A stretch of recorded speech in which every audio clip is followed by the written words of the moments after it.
Good afternoon, everyone. It's 1:02 p.m. and we're going to call this March 9th meeting of the Planning Advisory Committee meeting to order. First order of business is the adoption of the agenda. Councillor Seymour Fagan, seconded by Mayor Latham, to adopt the agenda as amended. Any discussion? All in favor? That motion carries. Thank you. Is there any declarations of pecuniary interest this afternoon? Seeing none, we'll move right into public meeting reports. As required under the Planning Act, a public meeting is being held prior to the committee making a recommendation on these applications. All reports today will go to the regular council meeting of March 22nd.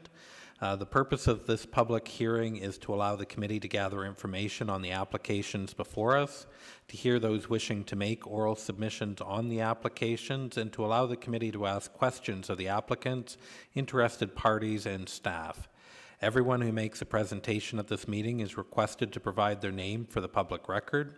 In the interest of time, the committee respectfully asks that you keep your presentation to no more than 5 minutes. When called, please turn on your video and turn off your mute and state your name.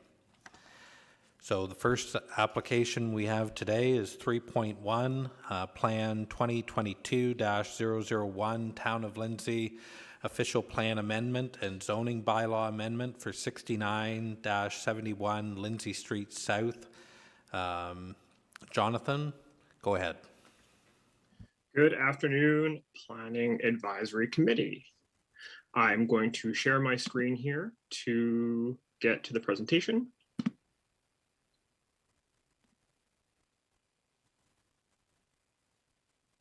Alrighty. So yes, this afternoon I am presenting an application, a zoning bylaw amendment and an official plan amendment application received for 6971 Lindsay Street South here, or I guess there, in Lindsay. There is the subject land reflected on the map in front of you.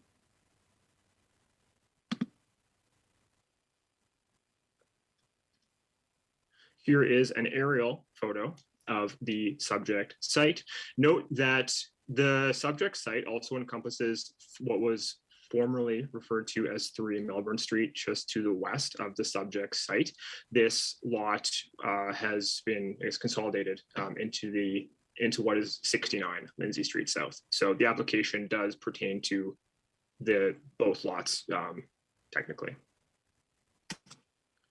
So staff received an official plan amendment and zoning bylaw amendment application to consider the redevelopment of the subject site to include a automatic car wash, a gas bar, convenience store, and restaurant with drive-through. Currently on the site, many of you may know that it is home to a 4-bay manual car wash and a vacant commercial building. The proposed amendments would be to facilitate the proposed development, namely the incorporation of an additional or more than one commercial structure.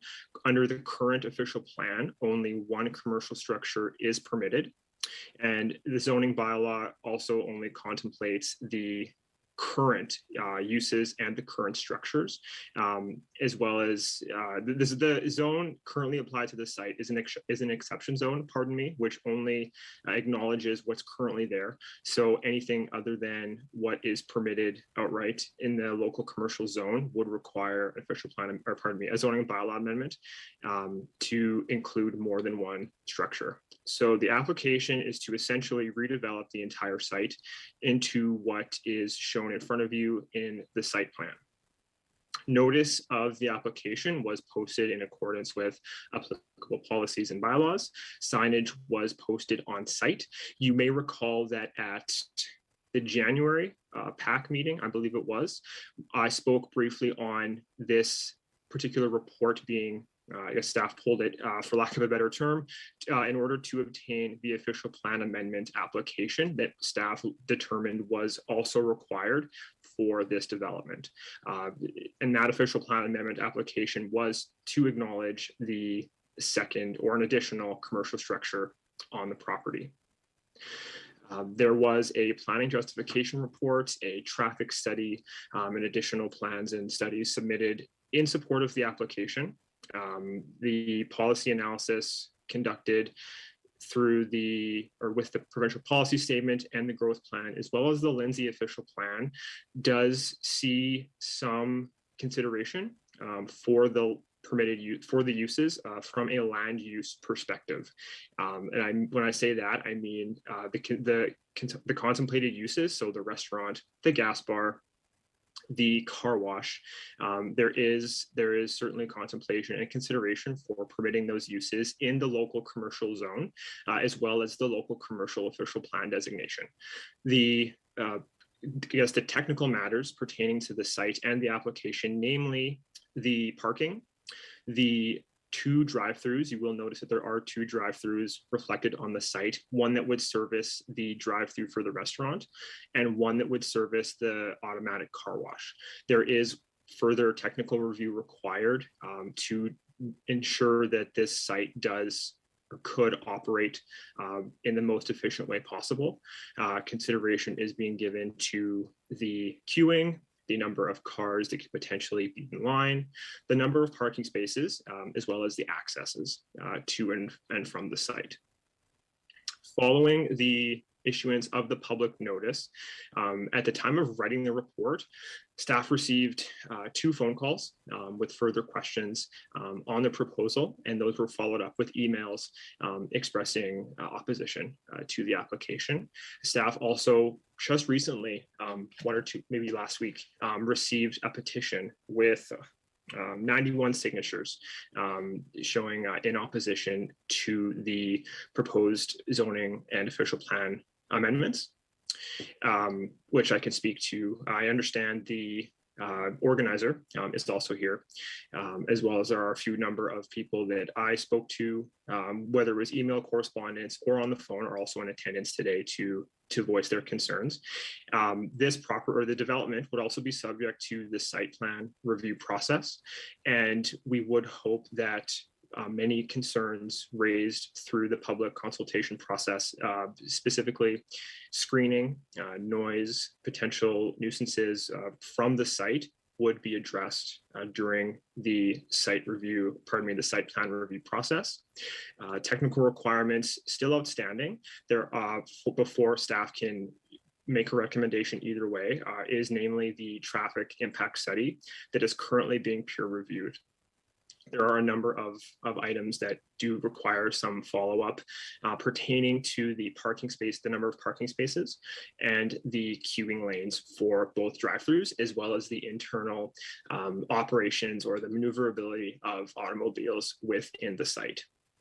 So at this time, staff are respectfully asking for our referral back and to address comments gleaned from the public consultation process, as well as completing the peer review requirements for the traffic impact study. Thanks, Jonathan. Committee, any questions of Jonathan at this time? Mayor Letham. Thank you, Mr. Chair. Hi, Jonathan. Thanks for that. I guess just a comment. I'm glad it's a referral back to staff because I know there's some concerns. I think what jumped out to me is there's a lot of uses being proposed for that property. They're sort of merging a lot of uses together.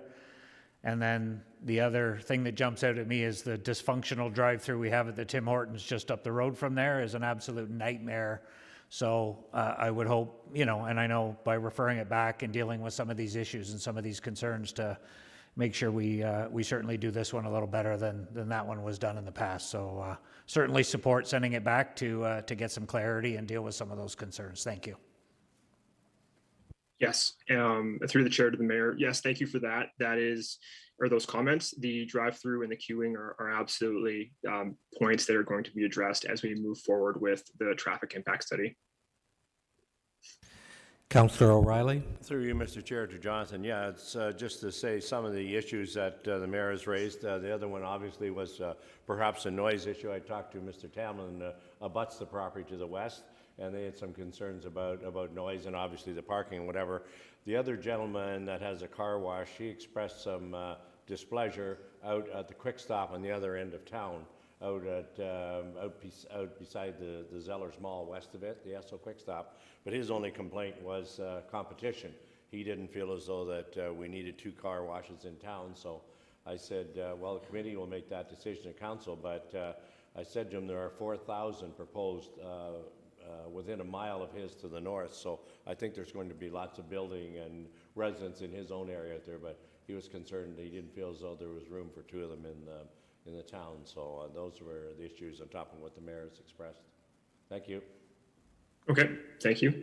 And through to the chair, just one comment I should have maybe made earlier. As far as the permitted uses, so the way that the zone for this particular site is structured is that the exception zone, the S7 zone, acknowledges what's currently there. Under the parent zone, the local commercial zone, a gas bar, a convenience store, an eating establishment, those are permitted as of right. However, only one commercial structure, one building, is permitted in the current zone. So the only new use that wouldn't necessarily be permitted as a right through the current zone is the automatic car wash. The local commercial designation under the official plan also does have provision for the aforementioned uses, again, minus the automatic car wash. Thanks, Jonathan. Any further questions of Jonathan at this time? Okay, seeing none. Would the applicant, owner, or the agent on behalf of the applicant owners wish to speak to this application?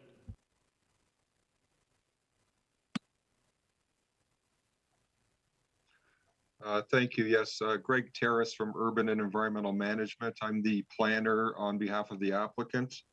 At this time, we have nothing to add. I think Jonathan covered everything in his presentation, and we just like to listen and hear what comments come in so that we're able to address them in the future. Thank you. So at this time, I would ask, is there anyone wishing to speak to this application? The first on our list today is Brad and Diane Tamlin. Brad or Diane? Go ahead, Brad. Okay. Hello, Mr. Chairman. Thank you for letting us speak today. So I guess our main concern, we've been talking as a group here in the neighborhood, and main concern really is these drive-throughs right up against the fence. That's disturbing to us, that, you know, noise pollution and pollution in general, with no screening of any kind here there's no real definition of the green space. We're kind of making an assumption that green space is, that green space is just like a flower bed with some roses or something. We'd feel better if there was an actual green space put in there with trees, something that can block carbon monoxide emissions and maybe some noise. I definitely am against the restaurant car wash. A speaker blaring into the backyard is not acceptable. Really, I wouldn't have too much objection to the automatic car wash lane if it was just reduced to one lane, because, you know, cars are just pulling up there and then pulling through the car wash. The car wash is located south of the main building, so that there is going to be some ambient noise from, you know, the dryers and stuff, but mostly it looks like it faces Lindsay Street. The other concern we have, and hopefully this traffic study is post-COVID, because, you know, COVID, we've been living in 2 years of COVID where we don't have as much traffic, or, you know, it's slowly coming back. And we have parking issues here that I've written, and for 2 years solid, I've reported almost once a week about illegal parking on the street here. On the north side of the street is no parking. And for almost a week, every week for 2 years solid, I've reported it. And also written the counselor about that as well. He has emails and correspondence from me. So we're very concerned about the entrance off of Melbourne Street. Melbourne Street is a residential street, as far as I know. I agree with the mayor. I agree with the mayor. He made a comment earlier that the entrance to the Tim Hortons on Lindsay Street is a disaster. I travel to work by that every morning, and usually there's some issue with trying to get past the existing traffic there. So the what'd you say? So just to block, further to the entrances off of Melbourne Street, we're concerned that, if there's going to be a lineup like there is at Tim Hortons to enter that car wash, and cars in queue, are they going to block all of our driveways? That kind of a thing. So there's several driveways here, and there's several children that play out on the street, and we've had issues with speeding here as well, and so we just have concerns about that. So that's our main concerns. We don't really have any concern at all with what faces Lindsay Street. I don't have any objection to a car, a gas bar and a building that's set back further into what used to be a residential lot.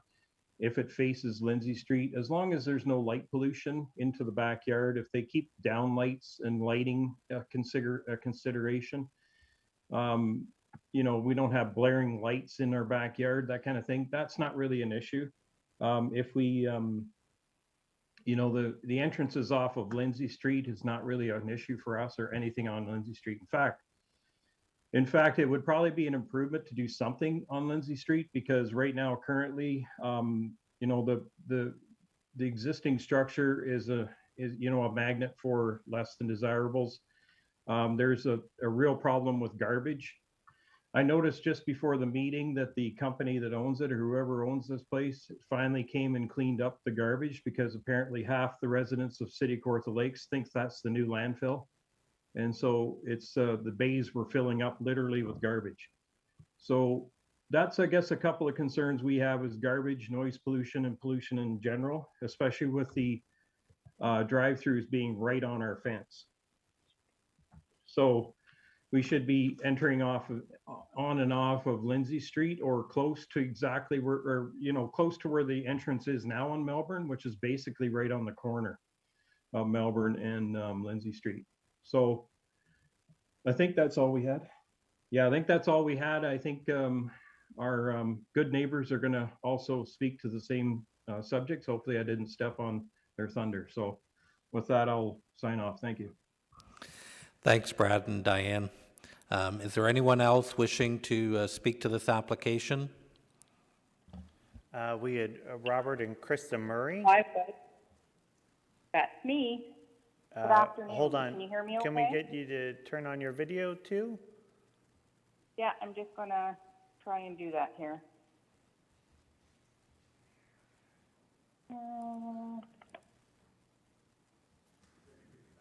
Start my video. I'm trying to do that. I don't know. There we are. That's great. Thanks. Are we good? Yep, go ahead. Welcome. So I'm not going to repeat everything that Brad spoke to. I do have some concerns. I've put them in writing, so I don't know if I need to speak to all of them. I do have a concern from reducing our carbon footprint and everything facing us from a climate change and what municipalities are going to have to do to kind of meet those goals. The fact that there's another gas station going in when there's one on Durham and Lindsay, and then one south, and then a whole bunch more down by the highway. There's no shortage of supply. I don't know what the decision-making process is around that, but I would just question if that's kind of a shorter-term view or a long-term view, with it actually increasing the carbon footprint. My biggest concerns are similar to Brad's. Melbourne is a residential street. I tried to think, I've lived here 30 years, entrances off of it, and I couldn't think of one. I understand that, and in my letter, I kind of mentioned the same. I'm not thrilled with the drive-through at all. I do not think we're protected. I've provided some evidence that the distance to residential from gas stations should in fact be probably more than the current guidelines suggest. I am worried about the toxic fumes I'm worried about the idling of cars from a carbon perspective. So I would agree that a tall kind of hedge that's dense along that fence with a bit of a larger buffer, I think, would be a minimal consideration, just to give us that opportunity for that hedge to absorb the carbon monoxide, as well as protect us a bit from some of the noise. It's already noisy enough. And then more so, because that was formerly a residential lot, and I understand it's now part of the commercial lot, it's the encroachment into there with the drive-throughs. I'm with Brad. If it stayed where the existing entrance was, I could probably live with that. I think the other consideration you have is I think there's development on that KFC building, and there is also a driveway, they're right in, against each other coming into Melbourne already. So I'm not sure what's being developed there, but we could have a real quagmire of traffic if we've got a whole bunch of cars coming into a drive-through entrance there, while other cars at the other building, when whatever it's developed to, are trying to get out. We do have children going to the local King Albert school that walk that route. And for me, there's a lot more risks involved in approving 2 drive-throughs coming right up adjacent. And actually that will be pretty much across from a home with kids. For me, it's just too close for comfort. And so I'm looking for some concessions on the plan to address those things. And I would agree with the multi-use. It seems like we're trying to make a restaurant, a drive-through, a convenience store, a gas station, a car wash. How many things are we trying to kind of get onto that one property? Seems a little tight to me. Rob, did you have anything more? No, I think between Brad and yourself, we've covered everything.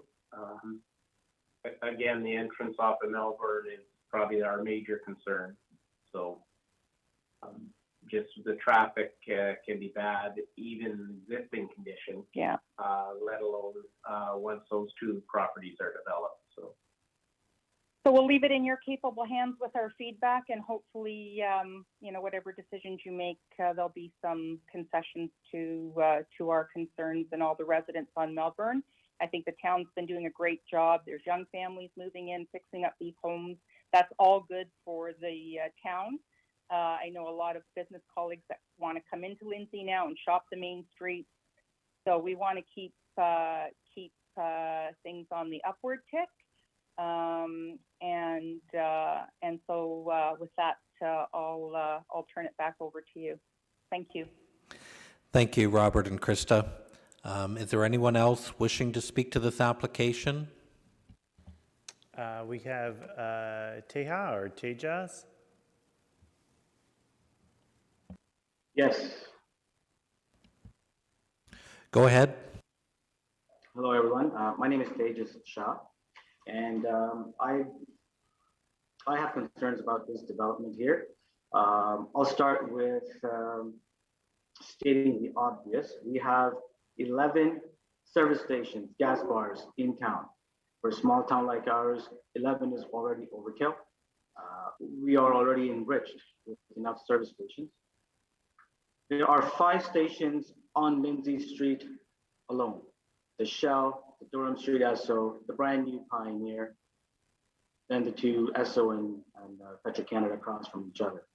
Is the 6th one really necessary, and is it really going to be serving a certain need or a lack of?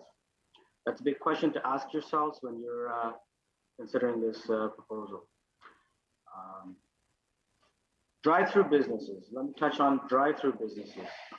Mayor Latham has made a good point, and so have these 2 residences with drive-through. Everybody wants drive-through. Nobody wants to get out of their car. McDonald's has 2 lanes, and they're always full. Long lineups. Tim Hortons, long lineups. I'll give you an example of a drive-through business in Newmarket. Davis Road and Alexander Road. There's a Quartha Dairy drive-through, and the cars spill over to Alexander Road, which would be similar to Melbourne Street. Those cars go down 4 to 5 driveways, blocking everyone's driveways. Completely inconsiderate lineup. Customers lining up completely inconsiderate to people's driveways. The layout of this property, people have to go enter the wash from Melbourne Street. They can enter from within the property, but if that is lined up, they have to exit Lindsay Street, come back around to Melbourne Street, or exit onto Melbourne Street, go down Melbourne Street, do a U-turn, and come back in. As if these streets aren't already congested. I've been living in Lindsay for 17 years, and I know from my travels, up and down Mary Street, Kent Street, Colburn Street, they're all getting busier. Lindsay Street is also very busy. We don't need Melbourne Street to become a nightmare. Pardon me as I read through my notes. The streets are very narrow as well on both Lindsay and Melbourne.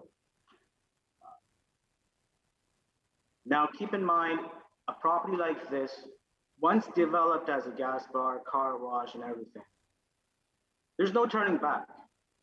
17 years I've lived in Lindsay, I've noticed we need this, we need this, we need that, right? Right now we need affordable housing. Right now we need more rental units in town.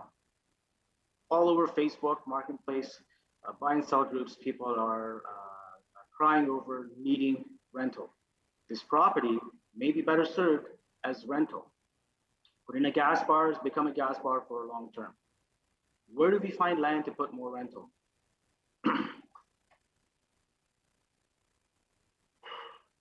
We need to put something on this property that enriches our town, not another gas bar. There's lots of properties that are having existing zoning. As planner John DeWorst stated, this property has existing allowed zoning for gas station. Where the new fresh fuel is on Angeline Street North, that was a gas bar at once. Moines Collision Center, that was a gas bar at once. Does that mean that down the road, whenever anybody sells the property, if it's got a use for it, we should put it in? So something to consider on that aspect as well. I think that you guys should also consider reforming the official plan and revisit zonings for properties that sat vacant like this, and maybe change it so that something that the town needs in the downtown to enrich the downtown core is what is invited to come in. I will also add that most gas bars in Lindsay are not running to capacity at the moment. So having a 12th gas bar won't help.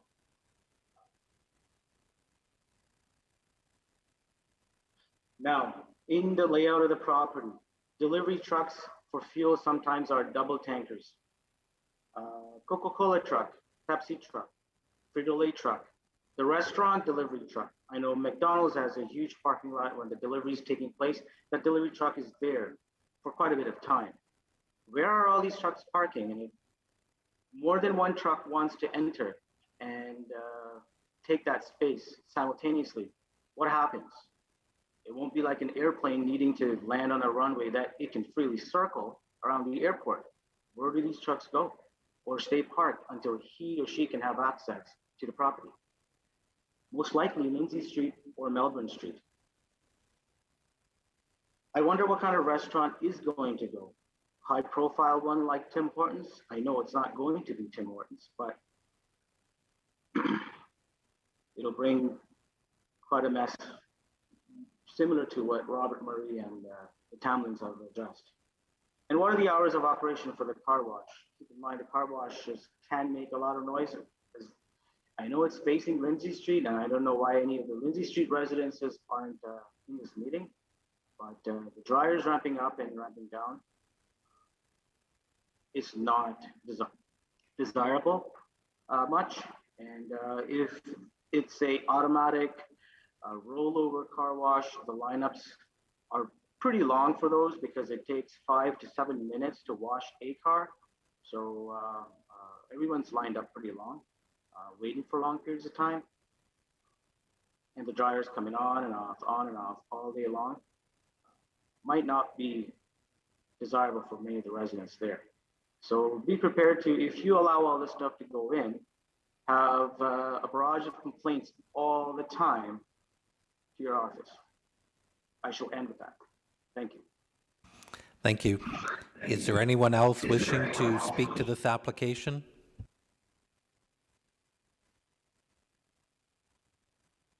It's Krista. Just one more comment. I won't put my video on, but to the use of that property, I'm not sure from a rental property that would be all that great, but I certainly think about the growth in Lindsay and the need for another professional building. And I think that something like that, where we're going to need to attract more professionals, doctors, dentists, lawyers, whatever, to the area, would be a good use of that property. But again, I'll leave it at that. So back to you. Thanks. Thanks for that, Krista. Is there anyone else from the public wishing to speak to this application? I'm going to call for a third and final time. Anyone else wishing to speak to this application? Okay. Committee, you've got a recommendation before you. Any questions of the planners or anything? Mayor Latham? Yeah, I'll give you the motion that the Town of Lindsay official plan amendment, zoning bylaw amendment 6971 Lindsay Street South, Lindsay be received for information, and that report plan 2022-001 Town of Lindsay official plan amendment and zoning bylaw amendment to 6971 Lindsay Street South be referred back to staff for processing until review of the technical studies have been completed. Seconded by Councillor O'Reilly. Any discussion? Mayor Latham? Yeah, I just want to add that, I think, we're certainly, I won't speak for the committee, but for myself, support, commercial development and zoning allows certain uses. A few things that jump out at me, Jonathan, maybe you can pass on to the applicant. Just, I think, I'll go back to my first point. There's a lot of uses being put on this property. Some of the comments made are make a whole lot of sense. Number one, if we're going to put a drive-through against residential property, I would certainly like to see some kind of soundproof green buffer that, they're right. There's cars idling, there's noise, there's chatter, there's a soundboard, and I think that's not fair to people that live behind it. So somehow that needs to be made to work. And then I do have a concern about the Melbourne Street entrance. I think those concerns are very valid, and I would again personally like to see a different proposal where either that entrance, like some of the residents said, is up where the original entrance is now, or even better, off of Lindsay Street, and just keep it contained so that traffic is not flowing out onto Melbourne Street into a residential area. If we're going to butt a commercial development up against a residential area, it should have as minimal impact as possible on the residents in that area. So I think it's doable. I think maybe they need to revisit what they've got on that site right now. It's a lot, but I think reworking that a little bit, and I think we could come up with something that would probably work from everybody, and hopefully they'll take that under consideration. So that's it. Thanks. Any further discussion? Councillor O'Reilly? Just echo the same, the mayor's words. I think the 3 or 4 major concerns have been pointed out, and traffic and noise are certainly the 2 of the main concerns, and hopefully that they can be addressed to the satisfaction of the people if the project goes ahead. Any further discussion? Seeing none, calling the question. All in favor? That carries. Thank you. That brings us to 3.2, Plan 2022-013, amend the Lindsay zoning bylaw 2000-75 at 30 Logie Street, Lindsay. Richard Hawley, you're up. Good afternoon, committee. The The Planning Department received a rezoning application from the Women's Resources of Kawartha Lakes. They are proposing an adaptive reuse of the property at 30 Logie Street in Lindsay. It's a 1.2 hectare property, and they're proposing to convert the existing church building to an 6-unit apartment building that would house women and children fleeing from violence. The applicant is Women's Resources Limited, or Women's Resources of Kawartha Lakes, and EcoView Consulting, Kent Randall, was retained as the planner. The proposal is to go from the residential R1 zone to an RM2-S23 zone to permit the conversion use on the property. At this point in time, we're recommending a holding provision on the property to allow the functional servicing report, traffic impact study, lot grading and drainage to be submitted, as well for there to be some additional discussion on archaeological matters. The property, as I said, is located on Logie Street.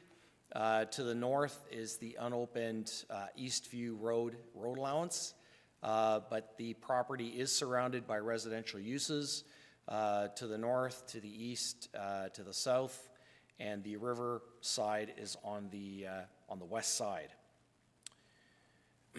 The property contains a building that's about 5,000 square feet in size, which would be converted to the apartment use.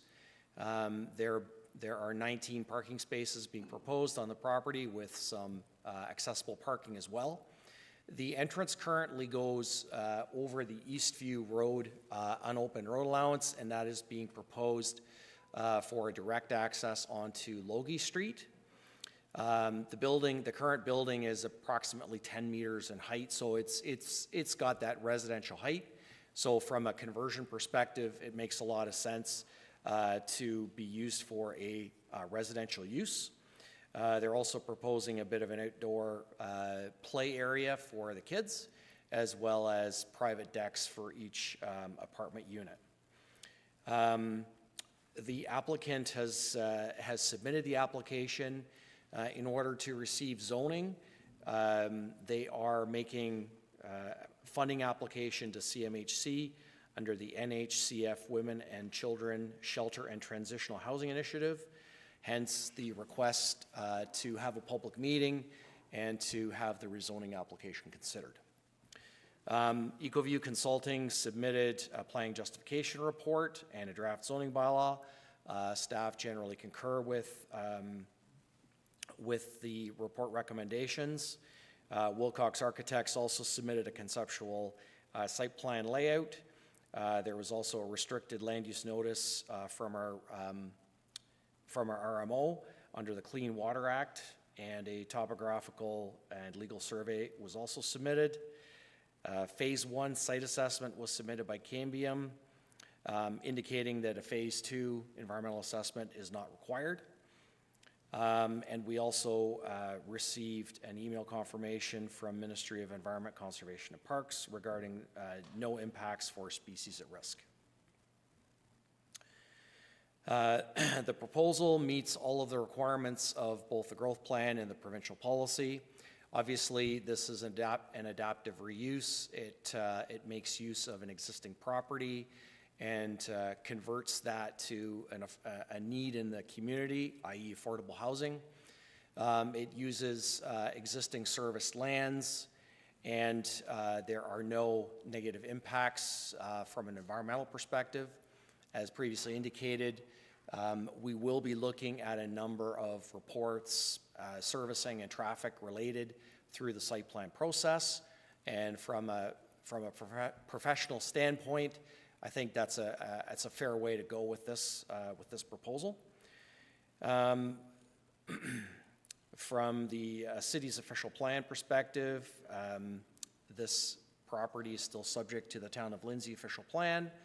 The property is designated residential, and this redevelopment or adaptive reuse fits within the residential land use policies.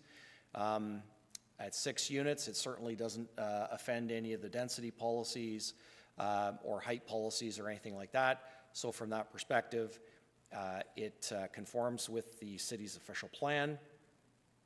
As I said, we did get the notice from the risk management official, so we comply with our source water protection policies in the official plan as well. As previously indicated, the zoning bylaw would consider this as a residential multiple 2 special 23 zone, which allows for the conversion from a place of worship to 6 apartment units. As I say, the holding provision would be applied to allow for the additional studies to be reviewed through the site plan process. And the holding provision would be removed once everything is approved. The servicing, from a servicing perspective, there are full municipal services available to the site, and subject to the functional servicing report confirming all that, we presume that everything would be okay from a servicing perspective. The signage was posted on the property, notifying everyone of the rezoning application. Notice was sent to everyone within 120 meters. We did receive a couple of phone calls, and I had a phone conversation with an abutting resident. The concerns are mainly operational, so they're concerned about lighting, they're concerned about traffic, they're concerned about noise. Those matters can all be dealt through the site plan approval stage. I also encouraged them, if there were any other concerns, they could email those to me directly. I have not received any further correspondence on that, but I did assure them that we would deal with all those matters through the site plan approval process. There were no agency comments that had raised any concerns with the project. The other thing I wanted to mention is the applicant also did a bit of an open house reach out to the public, and I think some of the similar concerns were noted. Again, whatever those concerns are, we will deal with them through the site plan approval process, and I see no reason why we can't. From that perspective, I feel that the proposal meets provincial policy, local policy. We feel that everything can be dealt with accordingly through the site plan approval, and request that the application be approved, provided that no substantial concerns are raised through the public process. Thank you. Thanks for that, Richard. Committee, any questions of Director Hawley at this time? Councillor O'Reilly? Thank you, Mr. Chair, through Richard. Thanks for the report. It's great to see a use on this property. A number of people have been trying to buy it, putting homes or whatever, but with the church zoning, and also with the right of way of the road, it's been very complicated over the past. And I think it's a great use for this property, and it's nice to see the property being used. And so look forward to see if there's any other issues come forward. But I think it's a great use for this property. Any further questions at this time? Okay, seeing none, would the owner, applicant, or agent on behalf of the owner, applicant wish to speak to the application at this time? Yes, hi, it's Tim Welch from TWC Consulting. We're working with Women's Resources on this development. We didn't want to do a large presentation. We're very pleased with the staff report, and I think Richard's presentation was very thorough, covered all of the issues. Perhaps just to mention, as he said, that we had a public meeting on evening of February 24th, where we had a number of neighbors attend who got quite positive feedback. We had a few questions. I think it's worth noting one of the neighbors said he was a little bit concerned heading into the meeting, but was feeling quite pleased by the end of it. So it's nice to get that positive feedback. And also we seem to be even addressing a comment that someone from the previous item talked about in terms of helping to meet the need for affordable housing in a small way in 6 units on this. And finally, maybe just to mention that we're also the Women's Resources is quite hopeful that in this moving forward, if the zoning bylaw amendment does indeed move forward, that can help to leverage some significant federal investment in the city of Kawartha Lakes. And we just think it's very much needed in terms of this affordable housing with supports, and open to questions. I don't know if Kent, our planning consultant, has anything else he wanted to add. Tim, hi committee. No, I don't have anything to add. I'm actually, I think everything was covered really well with what Richard had said. Well, actually, just briefly, the zoning, as Richard had mentioned, there's a holding provision associated with the zoning. So any concerns related to stormwater or servicing or traffic can be addressed prior to the holding provision being lifted. So that's all I have to say, but happy to answer any questions that the committee may have. Thank you. Thanks for that. Committee, any questions of Mr. Welch or Mr. Randall at this time? Okay, seeing none. Is there anyone from the public wishing to speak to this application?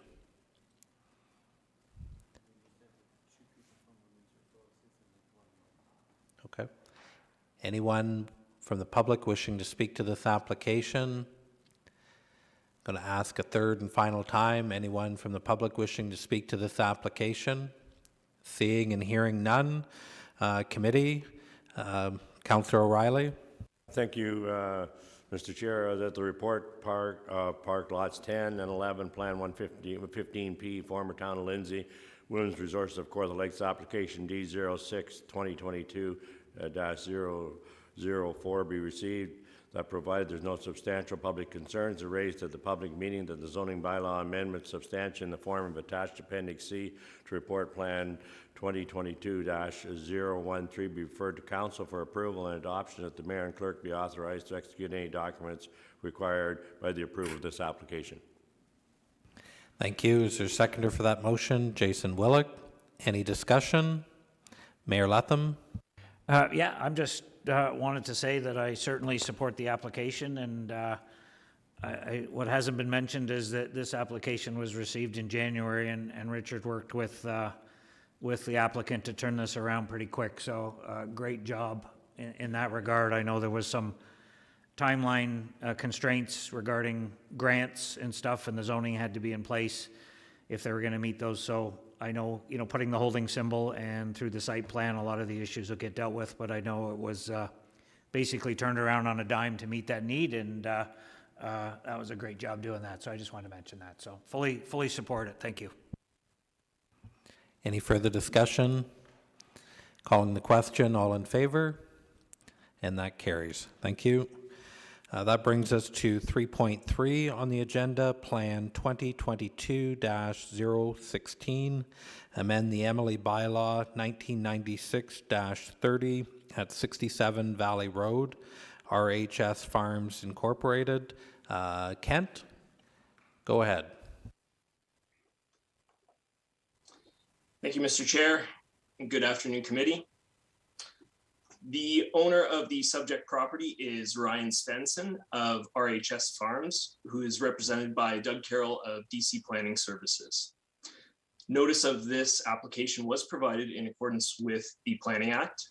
All registered property owners within 500 meters of the lot were provided notice of the application, and one sign was placed at the entryway to 67 Valley Road by the city's sign company.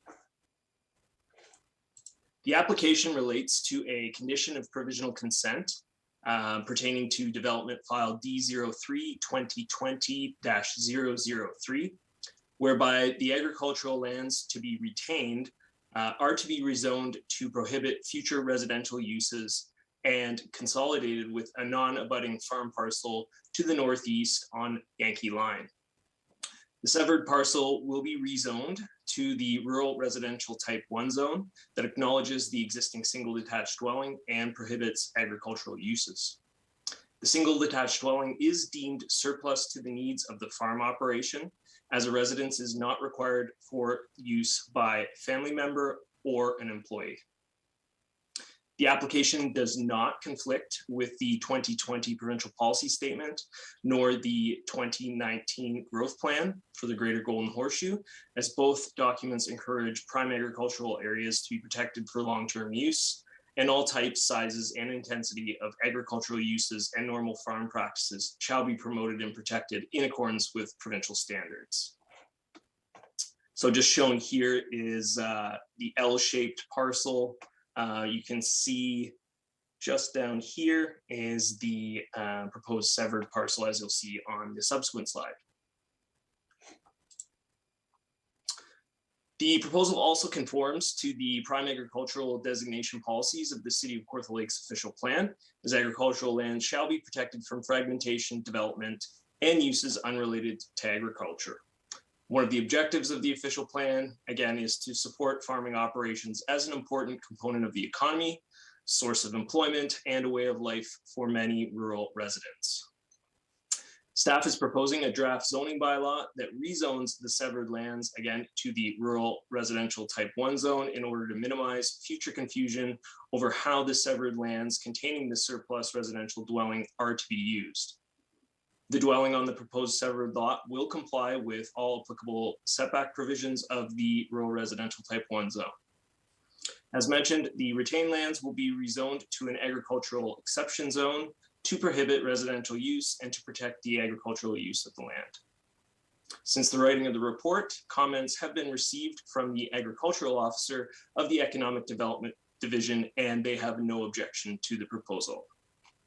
As a result, staff respectfully recommends the committee consider referring the zoning bylaw amendment application to council for approval. Thank you. Thanks for that, Kent. Committee, any questions of Kent at this time? Okay, seeing and hearing none. Does the applicant owner or agent on behalf of the applicant owner wish to speak to the application?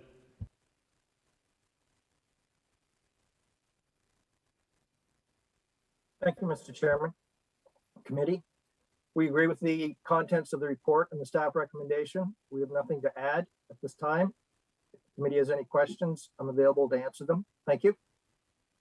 Thank you, Mr. Carroll. Committee, any questions at this time? Seeing and hearing none, is there anyone from the public who wishes to speak to this application? Anyone from the public wishing to speak to this application? Going to ask a third and final time. Anyone from the public wishing to speak to this application? Okay, seeing and hearing none. Committee, there's a recommendation before you. Councillor O'Reilly? I would move the recommendation. Do you wish to read it, or? Sure, yep. I can do. So the recommendation that report plan 2022-016 amend the Emily bylaw 1996-30 at 67 Valley Road, RHS Farms Incorporated be received, that a zoning bylaw respecting application D06-2022-001 substantially in the form attached as Appendix D to report plan 2022-016 be approved for adoption by council, and that the mayor and clerk be authorized to execute any documents and agreements required by the approval of this application. Is there a seconder for Councillor O'Reilly's motion? Jason Willick. Any discussion? Calling the question, all in favor? That carries. Thank you.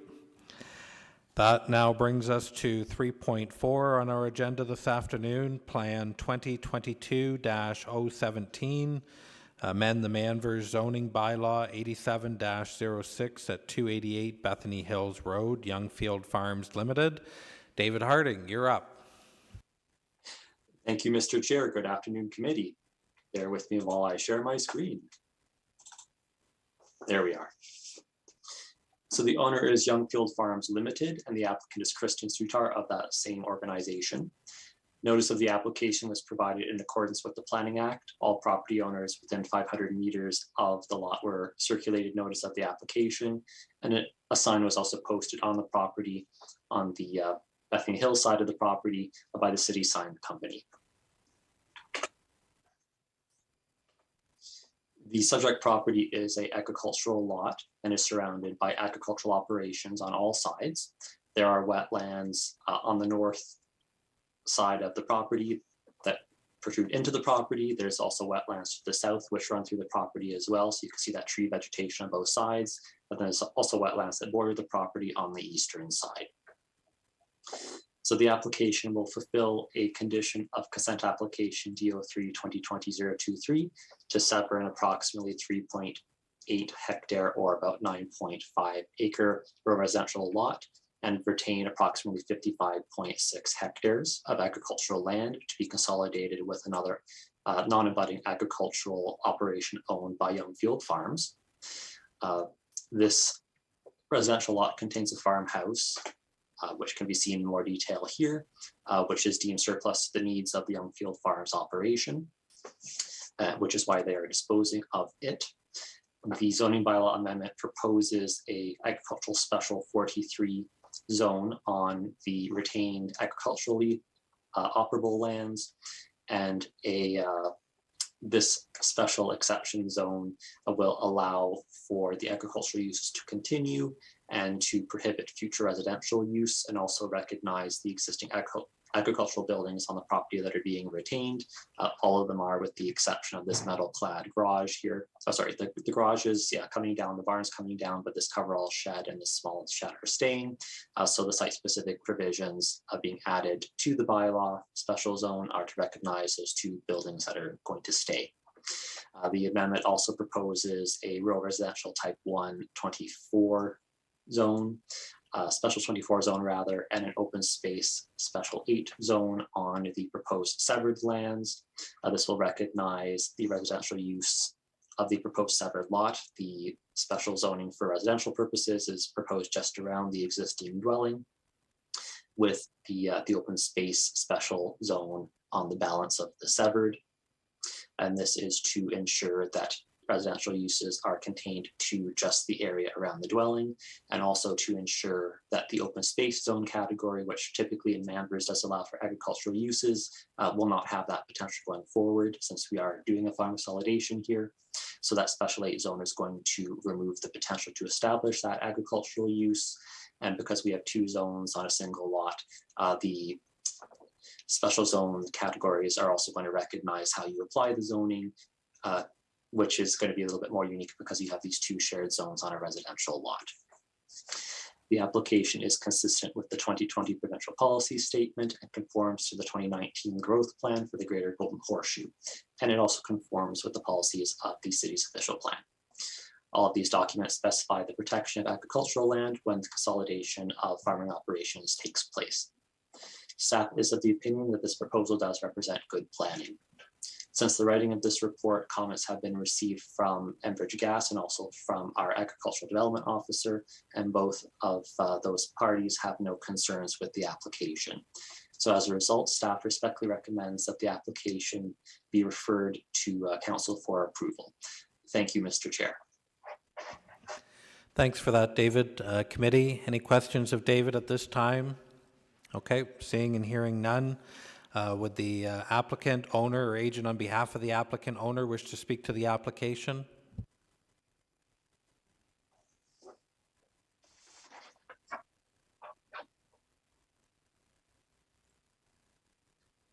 Thank you very much, Mr. Harding, for an excellent presentation. And if there are no questions from council, I don't have anything more to add.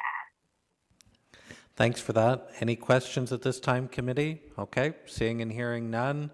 Is there anyone from the public wishing to speak to this application? Anyone from the public wishing to speak to this application? Asking a third and final time, anyone from the public wishing to speak to this application? Okay. Committee, Mike Barkwell. Yes, I'd like to move the report.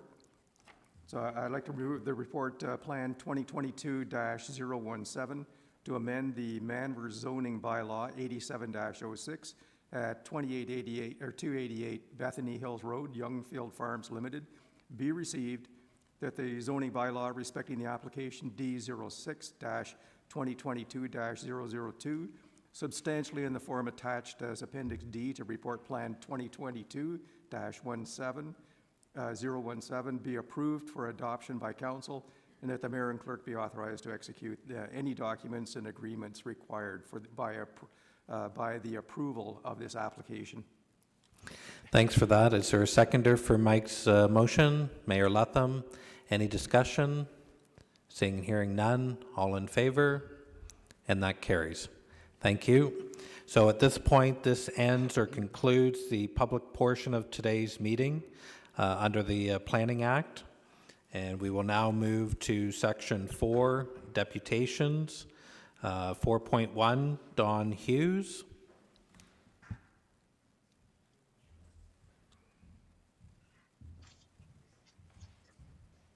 Go ahead, Good Mr. afternoon. Hughes.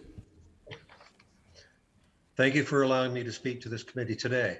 I am one of the homeowners in the Bromont subdivision just across Logie Street from the development at 331 Logie Street. As you know, an earlier plan for this development had been distributed about a year ago. At that time, residents in our area, and myself included, expressed serious concern about the density of this development, especially regarding traffic and parking along Logie Street with the very popular new park next door and increasing development in the area generally. However, I believe it was generally recognized that the site density was apparently within prescribed allowable limits, and the expanding development for the area overall was more of an issue for the City of Kawartha Lakes to manage in the long term. One of the steps that we're still waiting for is the redesign of the Lindsay Street and Logie Street intersection with the installation of traffic signals, which we thought was going to happen last year, but we're still seeing no sign of that yet. The townhomes outlined in that plan for 331 Logie Street were two-story homes with basements and peaked roofs. The design was quite compatible with the neighborhood, and Deputy Clerk has arranged for some graphics which were contained from the developer's application from that time a year ago. And I think the first 6 might be are different elevations, front, side, and rear of their overall plans. The design was quite compatible with the neighborhood that I live in, along with about 120 other families. In fact, the developer's design brief, and you'll see on, I think, the 7th and 8th illustrations that Deputy Clerk has provided to you, there are some illustrations from homes in the Bromont subdivision, just showing how similar the visual features are or were for the townhomes located there.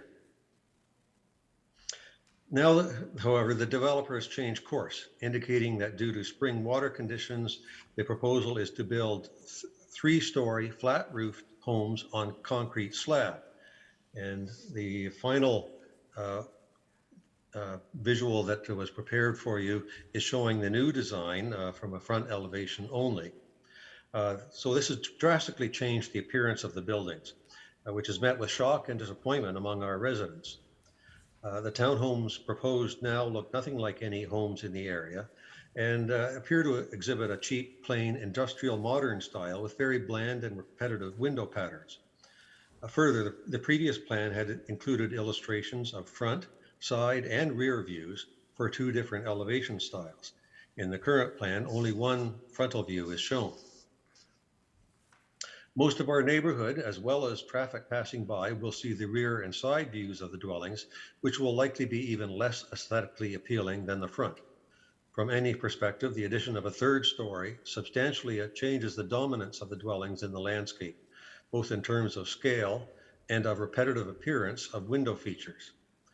Note that it is not only the residents of my subdivision who will have to view these homes.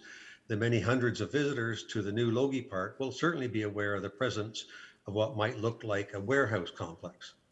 Without exception, the reactions I've heard from our area have been strongly negative. The reasons for the change in design appears to be because the developers for this site are no longer motivated to build houses with basements, even though that is exactly what was done across the street. Why can homes with basements be built only on one side of Logie Street?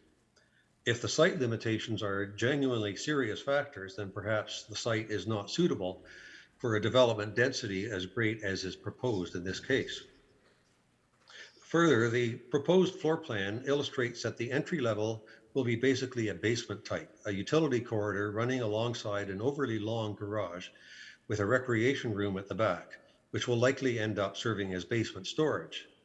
This very clearly is not the kind of home built anywhere in this area of Lindsay, where people generally welcome guests into the living area of their homes, not into a lower utility space and then up a long flight of stairs to the living area. The proposal is certainly a less desirable type, which will adversely affect the market niche for these homes. To say that residents in our neighborhood are disappointed is an understatement. As an aside, I saw that City Kawartha Lakes Economic Development Department had reported that the former farmhouse on the property had cultural heritage value and should be preserved either on this property or relocated to another location. About 5 weeks after their report was made internally, but apparently prior to a report to the developer, the building was demolished in a single day by an excavator. This unfortunate loss has certainly registered with many local residents. To sum up, I am not opposed to residential development in my community. In fact, I know it brings benefits at both the local and broader scale. However, I do wish to see well-planned developments that provide a good fit into a local community while also serving a diverse population. So far, what I have seen in the most recent plan for 331 Logie Street is a development that would be a better physical fit in a downtown environment rather than a suburban area close to pleasant rural spaces. And I'd just like to conclude by expressing my appreciation to staff who have facilitated and supported my presentation here today. Thank you. Thank you, Mr. Hughes. Committee, any questions of Mr. Hughes? Seeing none, could I get a motion to receive Mr. Hughes' deputation? Councillor O'Reilly, seconded by Councillor Seymour Fagan. All in favor? That carries. Thank you. 4.2, Christina Hallis. Hi, good afternoon. Good afternoon, Mr. Chair, members of committee. My name is Christine Hallis. I'm a land use planner with KLM Planning Partners Incorporated, and we represent LEFA properties with respect to the applications for official plan amendment, zoning bylaw amendment, and draft plan of subdivision before you this afternoon at 331 Logie Street in the adjacent vacant parcel. I understand that staff have provided an updated redlined bylaw to be presented today or for approval. We have worked with staff on the revisions to the proposed bylaw and the draft plan conditions as well. We have no issues with either revised document. And we agree with staff's recommendation and have nothing further to add to that effect. We maintain that the applications represent good planning and make efficient use of underutilized lands. And I'd be happy to respond to any questions you may have at this time. Thanks for that. Committee, any questions? Councillor O'Reilly. Thank you very much. I realize what we're talking about is a zoning bylaw today, but the previous speaker did bring up some questions around aesthetics. I'm sure you heard that. Would you care to respond to that? Of course. Through the chair, the concerns we heard from Mr. Hughes were related to the built form being the elevations, as well as the floor plans, and additionally concern over no basements, and the demolition of the dwelling. So with respect to the built form, yes, staff captured that in the staff report. There is a seasonally high water table in the area, and it creates for difficulties with basements in the dwellings. So because of that, and to be sensitive to the environmental conditions of the property, they decided to provide some additional parking within the garage space on the first floor, eliminate the basements, provide some storage on the first floor, and go up to a third story of living space. These dwellings are still within the permitted height. The height has not changed. There are just some additional permissions for a parapet, which is an architectural feature. And with respect to the details of the architecture, those are all subject to site plan control, a separate process. Site plan application needs to be made to the city in order to get this development approved. So that'll all be looked at with another lens through the site plan application process. That'll also include different elevations of the sides, the rear yards, all to be approved by staff. With respect to the demolition of the heritage dwelling, that's acknowledged. Mr. Hughes is correct. The applicant was not in receipt of that set of comments and did obtain legally a demolition permit from the city to take down that dwelling. There were safety issues with the house at the time, and as such, it was taken down.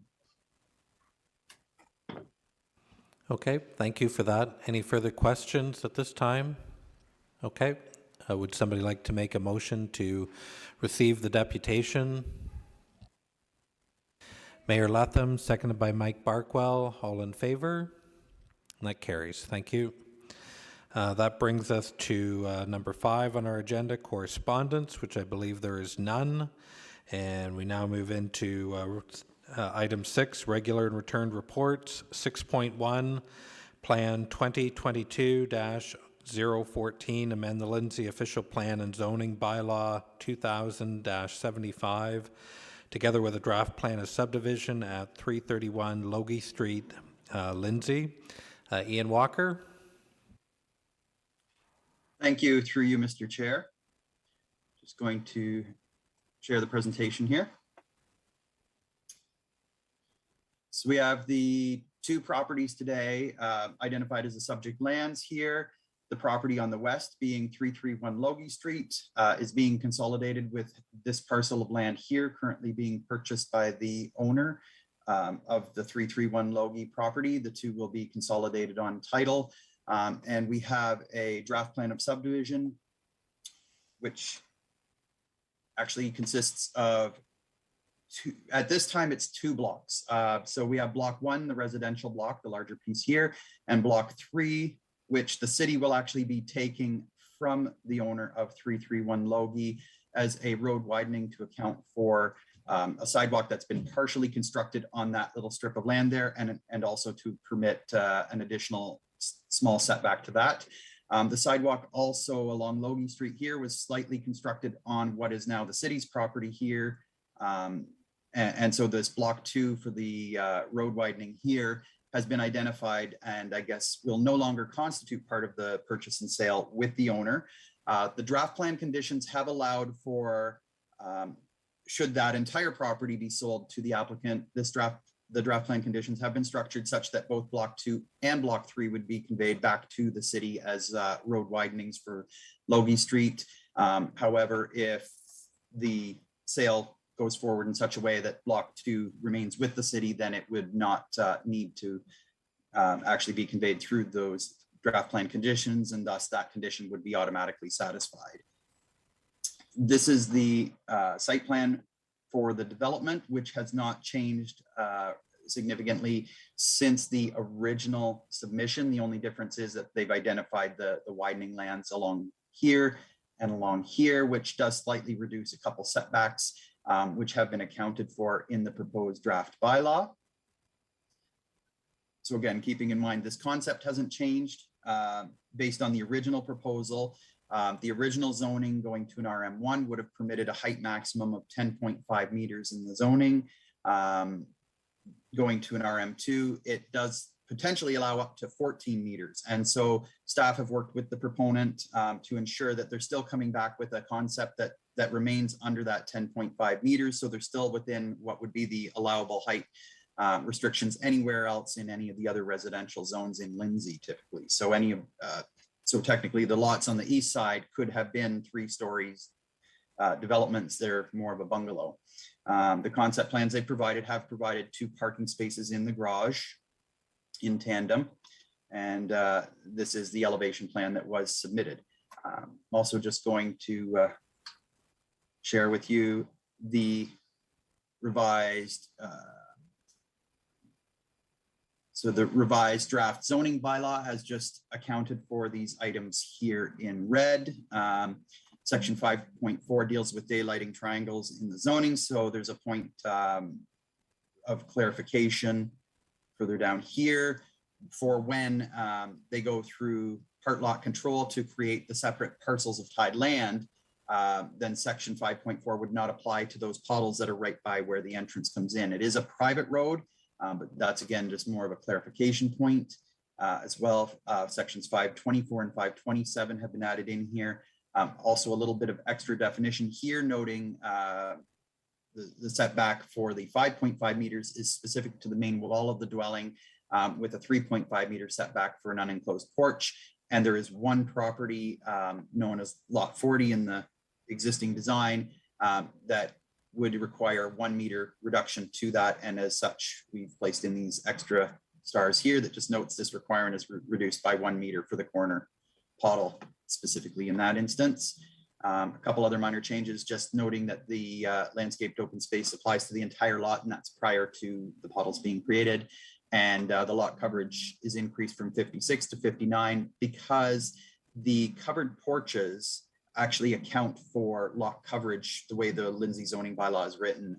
That is section 5, I think based on 527 of the zoning bylaw. So a couple minor changes and just a couple clarification points here as well. In terms of 527, it also would relate to the front lot lines for each parcel of tied land being considered the lot frontage within there, because they are not on a public street. It will be a private condominium street. So therefore they need an extra relief from that. And that covers all of those proposed changes in the draft bylaw. The other item was that through discussion with engineering and corporate assets, we've determined there are a few conditions that would not be applicable, specifically set 6, 7, 10, and 13. So of course that renumbers some of the conditions, and everything's been then changed and renumbered accordingly based on that. So staff are actually making the following recommendation or the following changes, as you can see here on the screen. So the official plan amendment remains the same. It only applies to changing the land designation on the eastern lands from parks and open space to residential. The draft zoning bylaw amendment substantially in the form as in the report and is modified by staff and presented to Planning Advisory Committee on March 9th, 2022. So we're recommending that additional wording be inserted into that recital. The draft plan of subdivision hasn't changed, but again, the condition substantially in the form attached as Appendix E to report plan and as modified by staff and presented to Planning Advisory Committee on March 9th, 2022, be referred to council for adoption, and the rest of the resolution remains the same. As Christine had noted in her presentation in 4.2, any of the architectural items in that will be discussed through the subsequent site plan application. And so some of those things will be identified. All the remaining architectural design drawings and that profile drawings from each direction would be presented through that plan. But as noted, the plan has not changed since the initial design that was first presented to the public approximately 1 year ago, I think at February 2021 Planning Advisory Committee. It's strictly the building design and cross-section that have changed as part of that. But the zoning bylaw does not control the aesthetics of it. So thank you. Thanks for that, Ian. Any questions, Mayor Latham? Yeah, thanks, Ian. Couple questions. So just, and I think it's just me, I'm a little confused.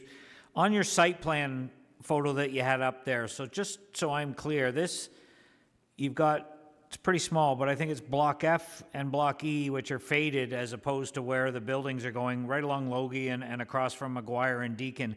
That area is not being built up on, is that correct? Like, that's being preserved, and I don't know what you said there, it's being preserved or for road widening, a sidewalk. There's none of these buildings are going on that parcel, correct? No, that's not correct.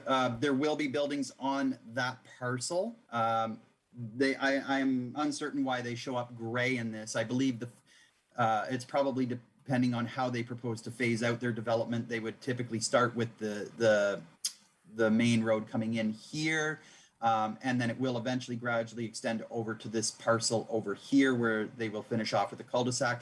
The meter room is proposed here, right near Logie Street for all of the units. There is an easement which runs kind of in a northeast southwest direction here through the former Logie Street prior to it being realigned. And so there is an easement there in favor of Enbridge Gas, where there's a gas line that runs under there. So they cannot build on top of that, but they do have their private road C, which will go to the visitor parking, is underneath there. So they can't put any buildings or structures on top of that, but they can have some of the internal road workings and stuff like that on top of that easement. So the buildings have to remain separate from that. And that's why you do have a bit of a a split through the site there. So they've designed it such that they do have buildings here. This block E, block F are buildings that are proposed as well. And this is part of Street B, Private Road B, that will have a cul-de-sac at the end. So there's no entrance out onto Logie Street here. Everything is funneled through this one entrance. Okay, that's good. Thanks for the clarification. And the ones fronting, or I guess backing onto the park, the Logie Park at the north there, my recollection is there's a substantial buffer of trees right now from the park where you really can't see a whole lot through there. I'm assuming that buffer will remain, separating the park from the residential development? If those trees are actually on the municipal property, then they won't be affected by this development. So if they're within the park, then they're not going to be removed unless the master plan for the park is to have them removed. I couldn't speak to that. Okay, no, fair enough. I think it's important that there be a buffer between, between the park obviously and the residential development. I'm okay with this. I mean, I understand the residents' concerns. It's a modern design. It's something a little bit different. It's kind of cool if you ask me, but it's probably not for everybody, but it's something a little bit unique, and I think it adds, I think it adds to our community. So I'm certainly in support of it and infilling on these lots, and appreciate the update. Thanks, Ian. Thank you. Any further questions? Okay, seeing none. What's your wishes, committee? Mayor Latham? Are you going to make me read it, Mr. Chair? I think we can forgo that, can't we? All right, I'll give you a motion that the report be approved as printed and forwarded to council for adoption. With the amendment. Seconder, Councillor O'Reilly. Any Yes. discussion?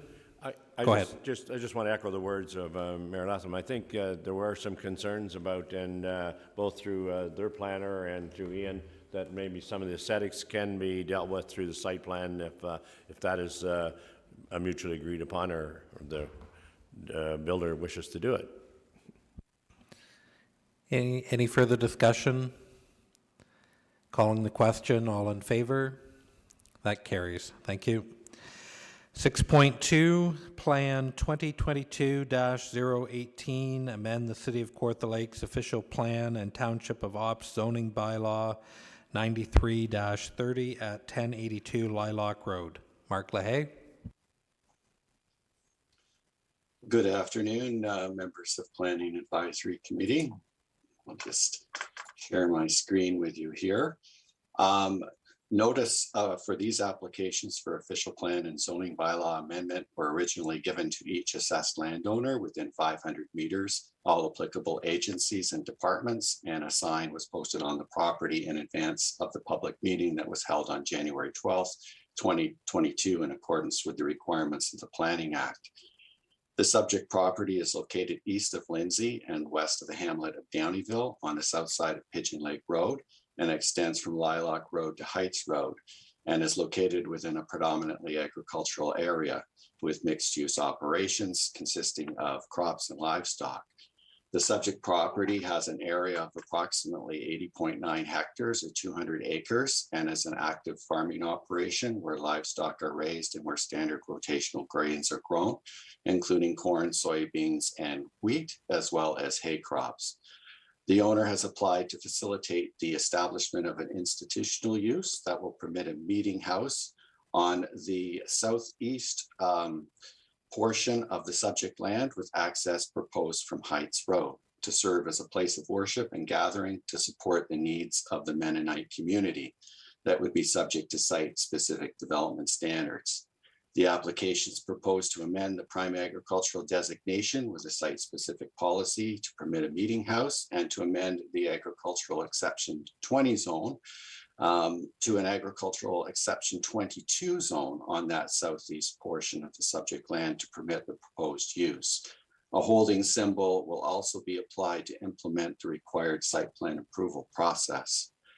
The proposed rezoning includes site-specific development standards related to the type of required parking spaces, given the horse-drawn transportation, as well as elimination of loading spaces. The area of the subject land that's affected by these amendment applications represents an area of approximately 0.67 hectares or 1.66 acres. Various documents and plans were submitted by the applicant in support of the proposed amendment, including an agricultural impact assessment indicating that agricultural land impacts are minimized as a nominal amount of agricultural land is being used and no negative compatibility issues are anticipated, along with MDS calculations in relation to the existing barns within the review area, which concludes that minimum distance separation setbacks are met. Since the public meeting, comments have been received from all applicable circulated agencies and city departments, and more particularly from Kawartha Conservation, noting no concerns. No further public comments have been received. These applications have been evaluated and has been determined to conform to the policies of the growth plan and to the policies of the City of Kawartha Lakes official plan as amended. The applications are also consistent with the provincial policy statement, as well as meeting the guidelines on permitted uses in Ontario's prime agricultural areas. The PPS in this regard specifies criteria that permitted non-agricultural uses in prime agricultural areas are limited to non-residential uses. The land does not comprise a specialty crop area. The proposed use complies with the minimum distance separation formula. There's an identified need, and there are no reasonable alternative locations which avoid the prime agricultural and lower priority agricultural lands. In addition, the PPS specifies that impacts from any new or expanding non-agricultural use on the surrounding agricultural operations and lands are to be mitigated to the extent feasible. In consideration of the comments and the evaluation contained in the report, provided there are no further issues or concerns raised, staff respectfully recommends that the proposed official plan and zoning bylaw amendments be referred to council for approval. Thank you. Thanks for that, Mark. Committee, any questions of Mark? Seeing and hearing none, what would you like to do? Councillor O'Reilly? I will move the recommendation, receive the report and move the recommendations, and you can give us a short version if you wish. Yeah. Thanks for reading it, Mr. Chair.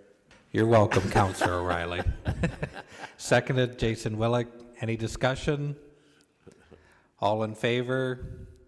That carries. Thank you. All right, and that brings us to number 7. Motion for adjournment. Mayor Latham, seconded. Councillor Seymour Fagan. All in favor? Motion carried. Thank you. Have a great afternoon.